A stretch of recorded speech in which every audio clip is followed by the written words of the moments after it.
Students, Assalamu alaikum. Task 16b. In this task, we have to open the file employees.csv and we have to create an appropriate chart of employees job type and its percentage. Okay, so we again open that file from our source files and save as it again to task 16b. In my work, task 16b, and save it as Excel workbook.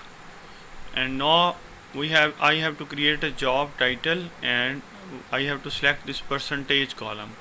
Okay, then you select this first and then press the control button, and after pressing the control button you select the percentage column.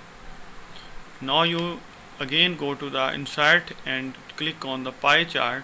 Basically the pie chart we have to create in this task, and this is very simple task is completed and we have already designed the pie chart. यहाँ पर हमने कोई setting नहीं की है pie chart की, कोई हमने इसके ऊपर काम नहीं किया, कोई इसकी टाइटल नहीं बदले। अगर वो इसमें कोई हमसे ऑप्शन मांग ले तो फिर हम उसके कंपोनेंट्स को डाटा टेबल्स वगैरह को ऐड करना हो तो वो हम कर सकते हैं। अदरवाइज़ इस टास्क में सिंपली हमने पाई चार्ट क्रिएट करना था। Hope you will understand this lesson. Thank you very much.